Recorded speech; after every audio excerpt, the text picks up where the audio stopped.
Hola, muy buenos días, tardes, noches. Mi nombre es Salatiel Toral y para mí es un gusto formar parte de la plantilla de tutores y docentes del Programa Intensivo de Formación Política 2020. Podemos hablar sobre un tema que a mí particularmente me apasiona mucho, que es la economía ecuatoriana. Bien, empecemos. Tenemos la presentación. A ver, chéverísimo. El tema que se me ha pedido que comparta con ustedes es, pues, las características económicas del Ecuador. Y voy a presentarme. Mi nombre es Salatiel Toralesni, soy economista por la Escuela Superior Politécnica del Litoral. Soy coordinador para la ciudad de Guayaquil de la Corporación Diálogos por la Democracia. Además, soy miembro de la Red Internacional Juventud CASLA, del CASLA Institute de Madrid. Soy activista político juvenil desde mis 15 años y soy columnista de opinión para varios medios. Les dejo mi correo de contacto y pues empecemos. ¿Cuál es el objetivo de aprendizaje para esta clase? En primer lugar, que conozcamos cómo es la economía de nuestro país, entender cómo funciona, cómo se compone, qué la define y cuál es la situación en la que actualmente se encuentra con el contexto global. La idea es que luego de esta clase podamos empezar a construir opiniones, ya que tendremos las bases necesarias para poder reflexionar acerca de cuestiones económicas que involucren a nuestro país. Como antecedente, traje esta frase que me parece bastante sintética acerca de los últimos años de la economía de nuestro país. Una frase tomada de un reporte acerca del Ecuador generado por el Banco Mundial que dice así: tras una década de prosperidad, un contexto externo menos favorable demanda que Ecuador asegure la sostenibilidad fiscal, fortalezca los fundamentos desde la dolarización, impulse nuevos motores de crecimiento y proteja los logros sociales alcanzados.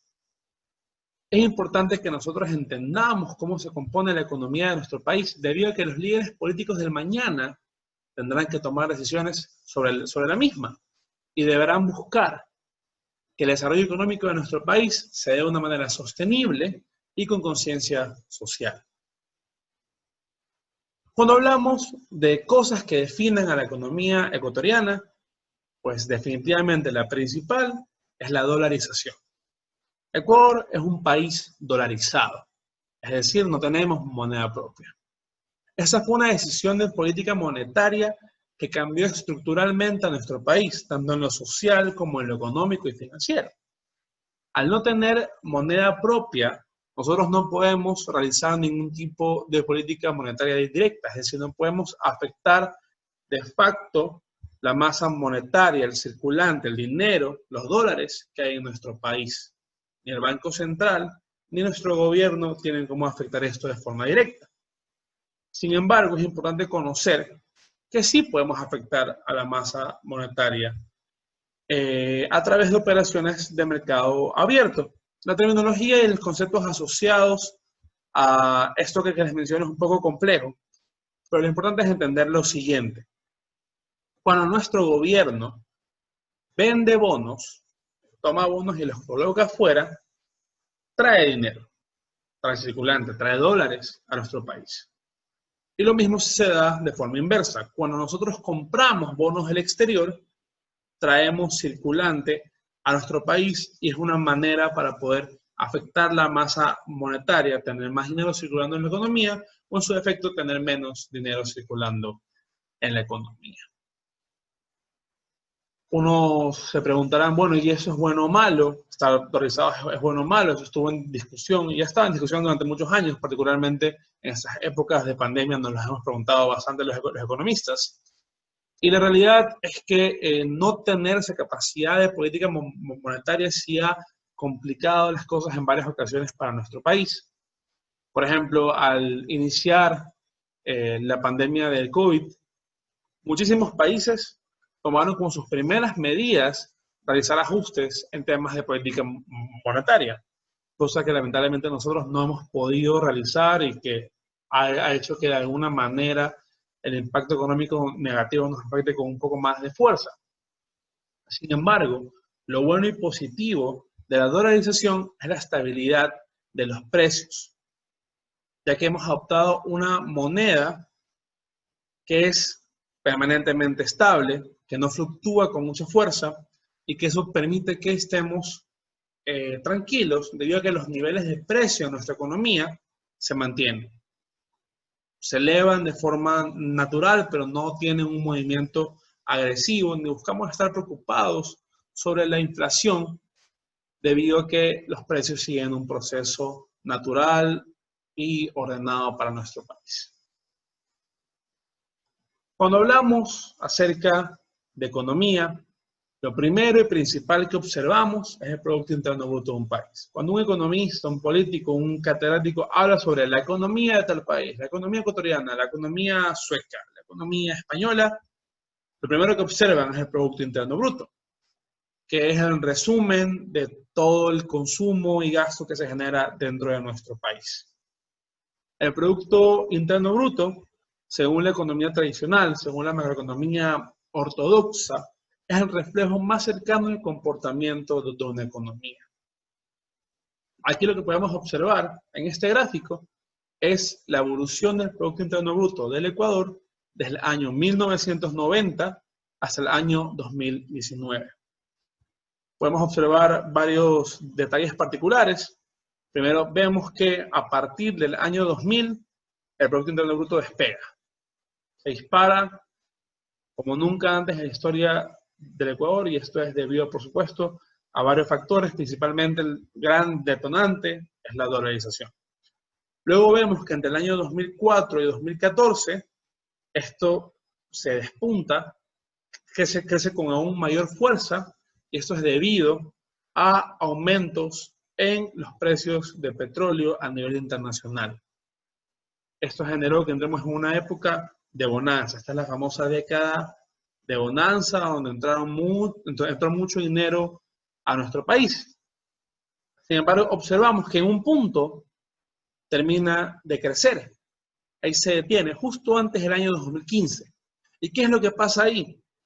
El precio del petróleo cae. Y cuando el precio del petróleo cae, que ya observaremos que es nuestra principal fuente de ingresos por exportaciones, toda la economía ecuatoriana empieza a decaer, porque empezamos a observar que teníamos una economía que dependía muchísimo de las exportaciones de petróleo durante muchos años. Y que cuando esto ya se debilitó, pues se mostró el esqueleto de nuestra economía. Una estructura macroeconómica precaria, débil y que no se sostiene lamentablemente por sí sola, y que ahora tenemos la misión de reconstruir. Hablemos acerca de la balanza comercial de nuestro país. ¿Qué es la balanza comercial? Pues no es más que las exportaciones y las exportaciones que tenemos, que realizamos como país. Como ya les mencionaba, el principal componente de nuestras exportaciones es el petróleo crudo. Nosotros exportamos productos primarios, mucha materia prima, donde principalmente somos exportadores, aparte del petróleo, de banano, con un 15% de participación dentro de las exportaciones. También exportamos con un 14% en los crustáceos, pescados procesados como el atún, la sardina y otros, y por supuesto las flores. Y ahora cuando observamos las importaciones, nos damos cuenta que sí, nosotros exportamos productos sin un valor agregado, materias primas, pero lo que importamos son productos con estos valores agregados. Nuestro mayor rubro en importaciones es el petróleo refinado.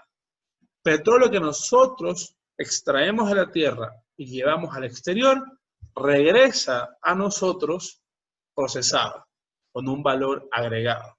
Esto mismo se da con los productos generados por la minería, que nos regresan, como podemos observar, en autos y en celulares. Esto muestra, es una clara muestra de que nuestro país sigue siendo importador de materias primas y que aún estamos dedicándonos a importar productos con un mayor valor agregado que lo que le damos nosotros al mundo. Ahora revisamos con quién compartimos esto. a quién le vendemos y, bueno, quién nos compra. ¿Quiénes son nuestros socios comerciales? Primero, ¿quién nos está comprando? Vemos que nos compra Estados Unidos un 30% de todo lo que exportamos. Se va hacia América del Norte. Vemos que el resto se distribuye entre varios países donde destacan principalmente Perú, nuestro vecino con un 7%, China con un 6.8% y Chile con un 6.7%. Al momento de observar a nuestros vendedores, es decir, de quienes nosotros importamos, vemos en primer lugar a Estados Unidos. El 23% de todo lo que importamos viene de Estados Unidos, lo cual nos permite hacer un análisis superficial donde vemos que en términos proporcionales, lo que nosotros le damos a Estados Unidos es mayor que lo que estamos recibiendo de ellos, lo cual es positivo porque significa que estamos generando ingresos de nuestra relación comercial con Estados Unidos. Observemos ahora a China. De China vemos que lo que nosotros les estamos exportando es muy inferior a lo que ellos nos están importando al país. Es decir, nuestra relación con China tiene un efecto negativo sobre nuestra balanza comercial al final del día. Observamos adicionalmente que importamos mucho de Colombia y en una menor cuantía de nuestro vecino del norte de Panamá. Ahora un poco para ponerlos en contexto acerca de la situación actual de la economía ecuatoriana. He intentado traer tanto cosas positivas como negativas, sin embargo en el contexto que estamos es un poco complicado. Considerando la crisis económica global, nuestra balanza comercial se encuentra en niveles positivos. Es decir, lo que estamos exportando sigue siendo superior a lo que estamos importando. Y esto se da debido a dos motivos. Desde el arranque del año 2020, lo que estamos exportando es muy superior a lo que exportábamos en años anteriores. El banano y el camarón están despuntando en exportaciones, tienen una muy alta demanda a nivel internacional, lo cual está generando que estemos obteniendo beneficios del comercio internacional. Y por otro lado, el hecho de que desde el inicio de este año también, y que se profundizó muchísimo más con la crisis económica internacional, las importaciones ecuatorianas están cayendo. Estamos trayendo cada vez menos cosas del exterior. La inversión que estamos haciendo en importar está disminuyendo con mucha fuerza, lo cual nos da al final resultados positivos, pero también nos da la alarma para poder buscar entender por qué las importaciones están cayendo. Otra noticia positiva es que el sector financiero ecuatoriano se encuentra estable luego de la fuerte caída que se generó debido al arranque de la crisis económica. Ha logrado estabilizarse y esto permite que otros sectores se empiecen a recuperar. No profundizaré mucho en este tema. Mi compañera Roxana Piguave, que es la siguiente en dar su clase acerca del sector financiero ecuatoriano, estoy seguro que profundizará en esta temática para su comprensión. Ahora con lo feo, se prevé un fuerte decrecimiento del Producto Interno Bruto para el final del 2020.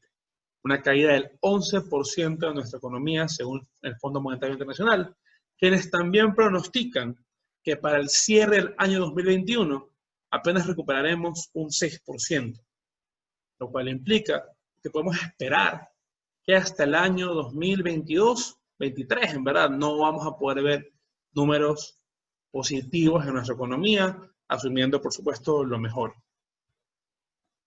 Observamos también que el desempleo de aquí al cierre del año aumentará entre 12 y 14%, algo preocupante para miles y miles de ecuatorianos que ya se encuentran en el desempleo y que van a tener una situación aún más compleja debido a que los desempleados van a ser cada vez más y el mercado laboral va a obtener una dinámica negativa y preocupante para nuestro país. Y finalmente, tenemos un déficit fiscal de 7.000 millones de dólares. Eso significa que nuestro gobierno no tiene cómo sostener sus finanzas, no tiene ingresos que le permitan cubrir lo que tiene que lograr cubrir en términos de gastos, sea gasto de inversión, sea gasto corriente, no tiene dinero para cubrirlo. Es por eso que las noticias en los periódicos han leído últimamente que se han hecho préstamos multilaterales con otros países, se han emitido bonos para ingresar circulante al país.